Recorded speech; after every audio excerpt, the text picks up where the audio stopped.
Hello friends, இன்றைக்கி சரோஜா சமையலில் சூப்பரான மீன் பிரியாணி எப்படி பண்ணலான்னு பார்க்கலாம். இன்றைக்கி 1 கிலோ வேளாக்கட்டி மீனை நல்லா கழுவி வச்சுருக்கேன். இந்த மீனில் முள்ளே இருக்காது. இந்த மீனில் வத்தல் பொடி, மஞ்சள் பொடி, உப்பு போட்டு நல்லா மசாலா தடவி வச்சுக்கணும்.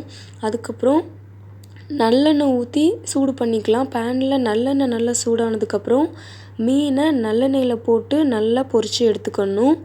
மீன் பொரிஞ்சதுக்கப்புறம் இதுக்கிடையில் 2 கிளாஸ் சீரக சம்பா ரைஸை பிரியாணி பண்ணுறதுக்கு அரை மணி நேரத்துக்கு முன்னாடியே ஊற வச்சுருக்கிறேன்.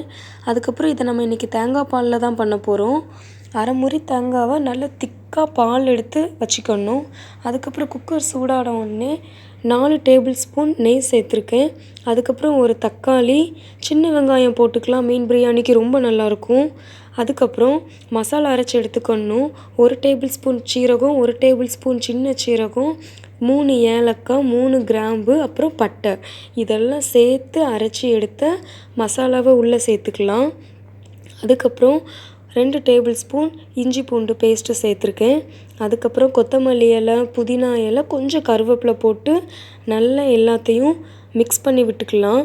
எல்லாமே நல்லா மசாலாவோடு சேர்கிற அளவுக்கு மிக்ஸ் பண்ணிக்கணும்.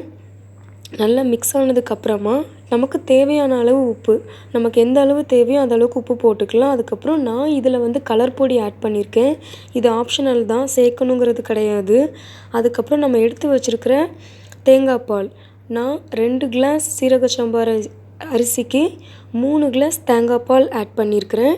ஸோ இதில் 3 கிளாஸ் தேங்காய் பால் ஊற்றி நல்லா சேர்த்ததுக்கப்புறம் நம்ம ஊற வச்சுருக்கிற அரிசியவும் உள்ளே சேர்த்தாச்சு. அதுக்கப்புறம் பொரித்து வச்சுருக்கிற மீனெல்லாம் அந்த எண்ணெயோடு சேர்த்தே உள்ளே ஊற்றிடலாம்.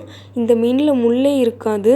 ஸோ நான் அப்படியே உள்ளே சேர்த்துட்டேன். முள் இருந்ததுன்னா முள்ளை எடுத்துட்டு அதுக்கப்புறம் தான் உள்ளே சேர்த்துக்கிறோம். அதை பார்த்துக்கோங்க, அப்போ தான் அது நல்லாயிருக்கும். சாப்பிடும்போது முள் தட்டுப்படாமல் இருக்கும்.